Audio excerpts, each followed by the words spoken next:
Сайн мэцхан өнөөдрийн бичлэгээ өргөхөд бэлэн боллоо. Жакарта хотын зүүн хязгаар дурших Бекази. Энд үйлдвэр ихтэй замын төвжирэл нь хэрэг сэтэрсэн гадаадын ажилчид олноор цугларсаад Бекази өмнөд хэсэгт байх Кайром гудамжийг өксөж явсаар Айшад Иванью гэх замаар орвол нэгэн даруухан байгуулж байдаг. Энэ бол нутгийн иргэдийн хил заншнаар Аалаши апартанд буюу 2 давхар нийтийн байр юм. Гэвч энэ энгийн байрны хамны цаана ямар аимшигт нууц нуугдаж байсныг хинч тааварлаагүй биз. 2 давхрын өрөөнүүдийн нэгэнд залуу ос амьдардаг. Эмэгтэй нь Сильви Марина гэдэг бөгөөд 23 настай баруун жаваагаас гаралтай. Тэрээр амьдралын эрхээр төрлөх нутгаа орхин Беказид ирж орон нутгийн нэгэн газар пиццэг имчилгээ хийдэг байна. Залуухан боловч Сильви хэдийний ээж болсон нэгэн. Төрлөх нутагт нь эцэг эхийн гар дээр өсч буй хүүдээ илүү сайхан амьдрал бэлгэлэх мөн удахгүй болох Ийд Альберт баярыг тэмдэглэхээр бэлтгэхийн тулд Беказид шаргуу ажиллаж байна. Түүний хамтран амьдрагч нь Ахмад Дранша юм.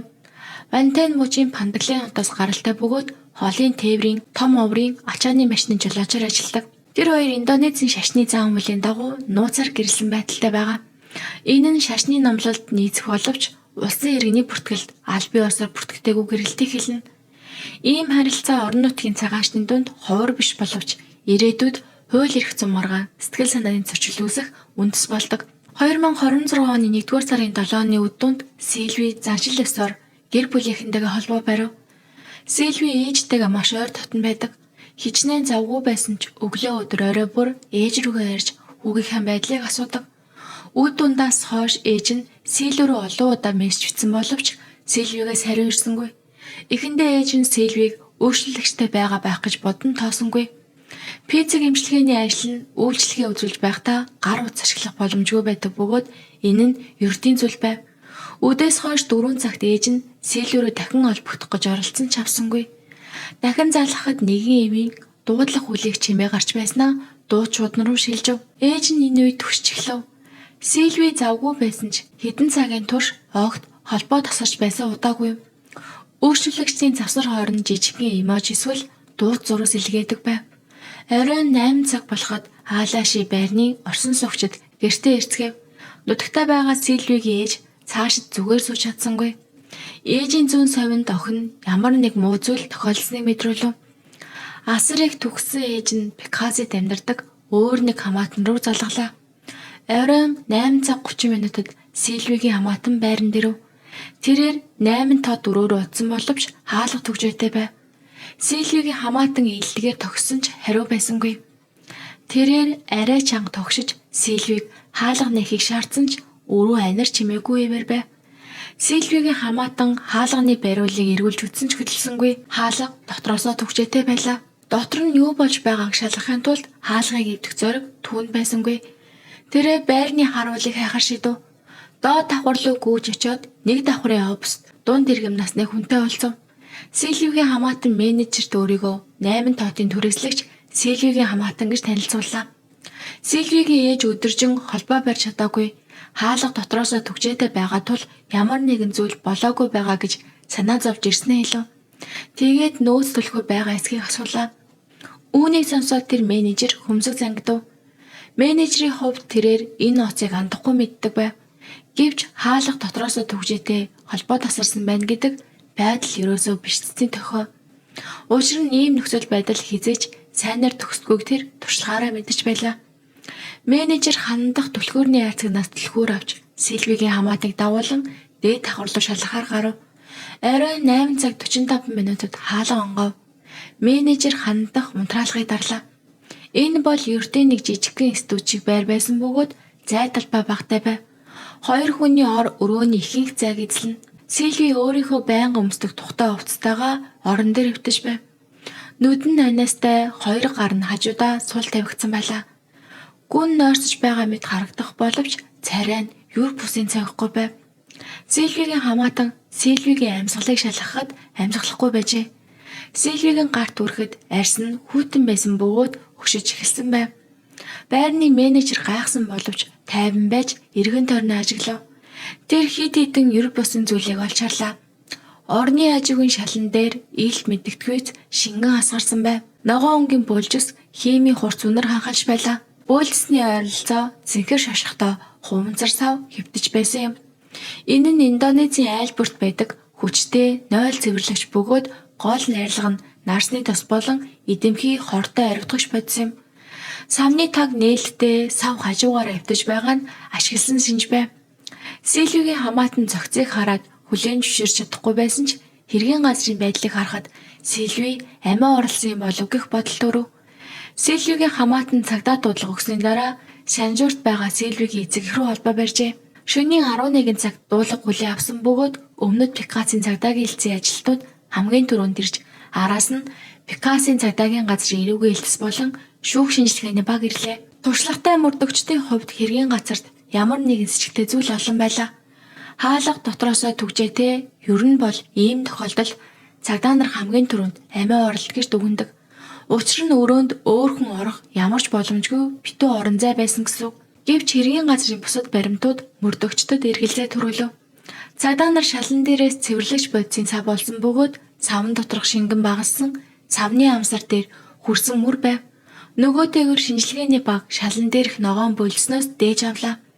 Энэ бөөлс нь орны хажууд талигаачин толгой хэсгээс холгүй газраас олдсон юм.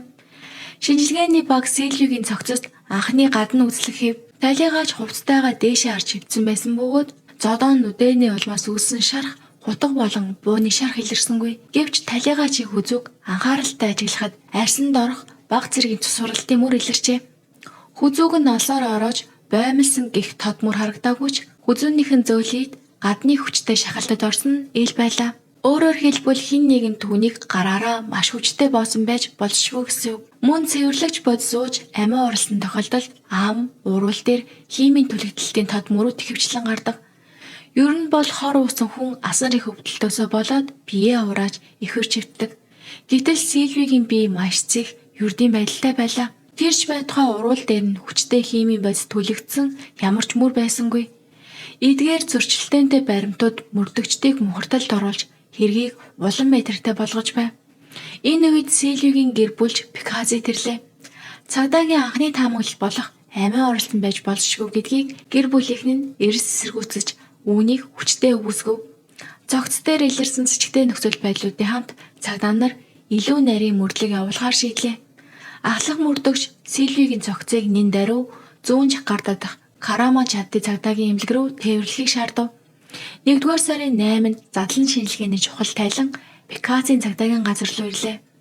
Уг тайлан талигаач химийн бодисын хордлогын улмаас нас бараагүй гэж заажээ. Ходоодонд нь баг зэргийн шингэн байж болох ч үхлийн жинхэнэ шалтгаан нь хор биш байлаа. Шүүх шинжилгээгээр Сильви механик амьсгал богдол буюу хин нэгэнд боомлуулж нас барсан эцэслэн тогтогдов. Тодорхойлбол талигаачийн түнхийн мөгөөс нь хугарч амьсгалын зам нь бүлэрснөөр хүчил төрөгчийн дутагдалд орж нас баржээ. Ийм төрлийн гэмтэл нь ихэвчлэн боомлох эсвэл хүчтэй амьсгал богдуулах үед илэрдэг. Мөн биеийн температур хөшил зэргийг харгалзан үзэхэд үхсэн хугацаа нь цогцыг олохоос 12-оос дээш цагийн өмнө буюу 1-р сарын 7-ны өглөөний 9 цагаас 10 цагийн хооронд байна гэж таамаглав. Үүнээс гадна шалан дээрх ногоон болцсноос ДНХ-ийн харьцуулал болон найрлагын шинжилгээ хийхэд цэвэрлэгч бодис илэрсэн боловч талигаач Сильвигийн болцс биш байв. Энэ бол амиа орлол биш харин амиа орлсон мэт харуулах гэсэн аллага байлаа. Сильвиг нас барсны дараа хэн нэгэн өрөөнд үлдэж цэвэрлэгч бодис сууж шалан дээр бөөлжөөд дараа нь хаалгыг төгжиж гарч явжээ. Мөрдөх баг нэн даруй хэргийн газар руу буцаж ирлээ. Энэ удаад үхлийн шалтгааныг олох нь зорилго биш байв. Цагдаа нар бөөлдсөн хүнийг хайж байсан юм. 1-р сарын 8-ны өвдөөс хойш цагдаа нар байрны менежер болон Сильвигийн хөшүүдээс наривчилсан байцаалт авав.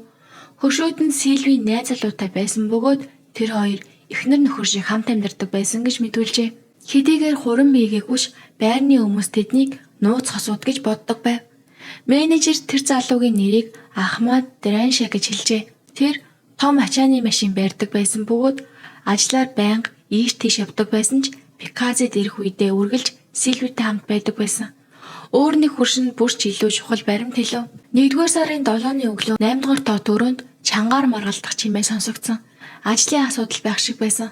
Үүнээс хойш ямар ч чимээ гараагүй. Цагдаа нар Ахмад Дранша руу залгасан боловч утас нь унтарсан байв. Шийдвэрлэх нотлох байрамд олохын тулд цагдаа нар хэрэг гарсан байр болон эргэн тойрны гудамжны бүх хяналтын камерын бичлэгийг хураан авлаа. Мөрдөгчд 1-р сарын 7-ны өдрийн бичлэгийг секунд бүрээр нь наривчлан шалгав. 1-р сарын 7-ны өглөөний бичлэгдэр хар өнгийн подолог өвдөг хүрсэн шорттой эрэгтэй гарч ирэв. Түүний гадаад төрх гэрчүүдийн дүрэлсэн Ахмад Драншагийн төрхтөө маш сайн тохирч байлаа. Залуу 2 давхрын коридорт түгсэн байдалтай олхиж байсан бөгөөд нилээд сандарсан шинжтэй байв. Тэрээр доод давхар болон коридор руу байнга харан хэн нэгэн өөрийг нь ажиглаж байгаа эсхийг маш болгоомжтой шалгасан. Бичлэгийн нэг хэсэг залуу гартаа нэг зүйл барьсан байсан нь хэргийн газар салцсан яг ижил 0 цэвэрлэгч бодис байв. Бичлэг залуу эргэн тойронд хинж байхгүйг шалгасны дараа цэвэрлэгч бодисоо барьсаар 8 дугаар тоо дөрөвний алгыг нээж оржээ. Задлан шинжилгээний дүгнэлтээр энэ үед Сильви аль хэдийн алагдсан байх магадaltaй юм. Ойролцоогоор 30 минутын дараа залуу 8 дугаар тоо дөрөвнөөс гарч ирэв. Энэ удаад тэр үүргэвч үрсэн байсан бөгөөд бүр ч илүү яарсан байдалтай байлаа. Тэр байрнаас гарахдаа хаалгыг түгжиж мотоцикл унаад явжээ. Үүнээс хойш Сильвигийн хамаатан болон байрны менежер шөнө хаалгыг нэх хүртэл 8 дугаар тоо дөрөв рүү хинж орж гараагүй байна. Ахмад Драншаг сэтгтнээр тогтоосон боловч энэ нь дөнгөж ихний алхам байв. Байнгын хөдөлгөөнд байдаг энэ ачааны машины жолоочийг баривчлах нь амар ажил биш. Холын тээврийн жолооч Ахмад Драншаг Жава арлын зам аргыг алхан дээрээ тавьсан мэддэг нэгэн түүнд цагдаа нараас бултаж эзгүй зэрлэг байгальд нуугдан амьд үлдэх хангалттай туршлага чадвар байсан. Бекхасын цагдаагийн эрүүгийн хэлтэс нин даруй Жакартагийн цагдаагийн тусгай тасагтай хамтран мөрдөх баг байгуулав. Мөрдөх баг 2 бүлэгт хуваагдаж нэг бүлэг нь Ахмад Драншагийн гар утасны байршил, банкны дансныг хүлгээ олон нийтийн сүлжээнд үйлчлэх хянаж, нөгөө бүлэг нь Ахмад Драншагийн төрлөх нутаг болох Бентан мужийн Пентаклан руу очиж хамаатан садангуудын шалгав. Сүлжээний технологи ашиглан мөрдлөг хурдан хугацаанд үр дүн төрөв. Цагдаа нар Ахмад Драншаг хэрэг гарсны дараа шууд нутг руугаа буцаагүй бөгөөд ойлгомжгүй үйлдэлүүд хийснийг тогтоов. Бекхасаас зугцсан тэрээр эхлээд баруун тийш хөдөлж Жакартаг дайран Бантен муж руу оржээ. Гэвч тэр гэртээ арихын оронд Бантен мужийн хил дээрх Сичаранг гэх бөглөө газар руу явсан.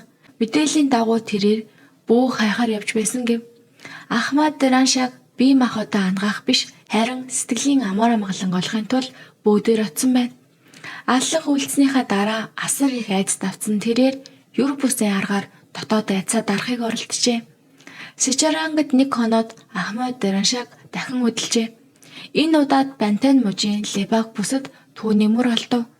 Мөрдөгчд Ахмад Драншагийн тухай шалгаж байгаад Лебаг бүсийн Секүгүл тосгоны Самруанда хэсэгт амьдардаг найзтай болохыг нь мэдж авчээ. Цагдаа нар Ахмад Драншаг найзынхаа гэрт нуугдж байгаа байх гэж таамаглав. 2026 оны 1-р сарын 11-нд томоохон хэмжээний ажиллагаа эхэлжээ.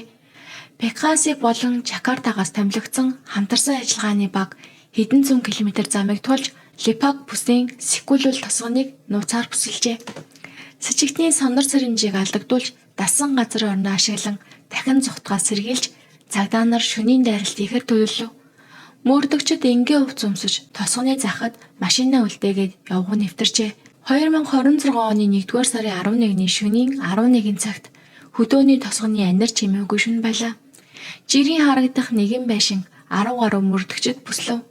Мэдээлэл авсан цагдаа нар Ахмад Драншаг дотор байгаа гэх мэдээлэл авсан юм. Цагдаа нар урд болон арын хаалгыг хурдан хааж гэрлэв нэвтрлээ. Цагдаа нар гинэт гарч ирэхэд Ахмад Драншаа найзынхаа гэрт байж байсан бөгөөд айц давтсан байв.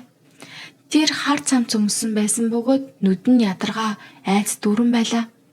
Түүнийг ямар нэгэн үйлдэл хийхээс өмнө түүнийг газар тарж унгав. Тэр үед Ахмад Драншаа хүчтэй эсэргүүцэл үзүүлсэнгүй. Тэрээр цагдаагийн бүх зааварчилгааг дуулууртаа дагаж эд зүйлээ шалгуулан зугтсан замаа товч тайлбарлах зэргээр хамтран ажиллав. Тэр шөнөдөө Жакартагийн цагдаагийн газар руу тээвэрлэгдэж наривчилсан байцаалал орлоо. Бекхасын цагдаагийн газрын мөрдөгчдийн өмнө суусан Ахмад Драншаа 1 сарын 7-нд юу болсон талаар дэлгэрэнгүй ярив. Ахмад Драншаа үнэндээ бүх зүйл аллах гарахаас 1 өдрийн өмнө эхэлсэн гэдгийг хүлээн зөвшөөрсөн юм. Тэрээр тэр өдөр өөрийн ажилдаг ачааны машин засварын газар дээр биеийн таагүй байж чичирч байсан гэж хэлв. Даргаасаа чөлөө аваад гэрлүүгээ харих замдаа Ахмад Драншаа Сильви рүү залгаж Би өвдөд байгаа тул ажил дээр нь очиж байрны төлхөөр аваад гэртээ харж амрахыг хүсжээ. Сильвитэй уулзахад Ахмад Тараншаа чөлөө аваад хамт гэртээ очиж өөрийг насрахыг гуйсан байна. Сили болохгүй чи мэдэж байгаа шүү дээ. Би сүүлийн үед хэтэрхий их амарсан. Дахиад амруул захирал урлаж намайг ажлаас халах байх. Удахгүй баяраар хэрэглэх мөнгө олох хэрэгтэй байна гэжээ. Ахмад Тараншаа дэлгүүрээ авсан боловч татгалцсан хариу авсандаа уур нь хөрөв. Тэр ганцаараа хоосон өрөөрөөгөө ирсэн бөгөөд биеийн тавгүй байдал нь түүний гомдлыг улам дэврэгжээ. Орон дээр хөвтөж байхдаа тэрээр Сильви рүү байн залгаж гэртээ эрт ирэхийг шаарджээ. Тэр хоёр уцаар маргалдав. Сильви шөнө орой болтол ажиллана гэж хэлв. Шөнийн 11 цаг 30 минутын орчимд Сильви ядарсан байдалтай байран дээр ирлээ. Өвчтөө нөхрөө тайвшруулахын тулд тэрээр Ахмад Тараншагийн дуртай олыг авчирсан байна. Сильвигийн найрсаг үйлдэлс болж Ахмад Тараншагийн уур хэсэг хугацаанд дамжив. 1-р сарын 7-ны өглөө Сильвис ирж утсан дээрх мессеж шалгажээ. Хажууд нь нэвтэж байсан Ахмад Тараншаа түүнийг нууцаар ажиглаж байлаа.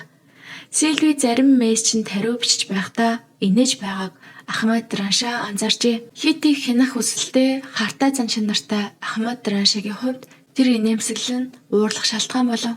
Сильвиг ариун цэврийг өрөө орох зуур Ахмад Тараншаа түүний утсыг хурдан шүүрч авлаа. Өмнө нь мэддэг байсан нууц кодоор нь тайлж утсыг нь үзв. Сильви нэгэн эрэгтэй өвшүүлэгчтэй шатлж байжээ. Ахмад Тараншагийн нүдэр бол тэр мессежүүд нь сэтгэнсэн байв. Сильви ариун цэврийн өрөөнөөс гарч ирээд ажилдаа явхаар нүрээ бодож эхлэхэд Ахмад Тараншаа уурлаж эхэлжээ. Тэр бие нь маш бүү байгаа тул Сильвиг өнөөдөр ажилдаа явахгүй байхыг хүсэж байна гэв.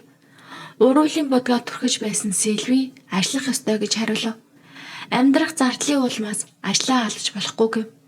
Ахмад Тараншагийн уур улам хурж чи ажилдаа явах гэж байгаа юм уу? Эсвэл өөрчлөлөгчтэйгээ сэтгэх гэж байгаа юм уу гэж асуужээ. Уурсан Сильви ажлын шаардлагаар яалтчгүй ийм байдалд ордог. Өөрчлөлөгч төрүүлж яриа удвал үл таамсарлаж болохгүй гэж хэлв. Эц төгсгөлгүй хардлалаас алхсан Сильви цүнхээ аваад таалга руу алхсан. Сильвиг хаалганы бариулт гараа хүрхэх гэж байх мөчид Ахмад Тараншаа араас нь дайрч түүний хүзүүг баруун гараараа хүчтэй бов. Сильви хүзүүг нь боож байгаа гараас мултрахын тулд хамаг хүчээрээ тэмцэж гараараа самардаж галзуу мэт хөшгөлсөн боловч ууралсан Ахмад Тараншаа тавьсангүй харин ч улам чангалжээ. Хэдэн минутын дараа Сильвигийн тэмцэл улам суларсаар эцэст нь биеийн сулран шалан дээр унав.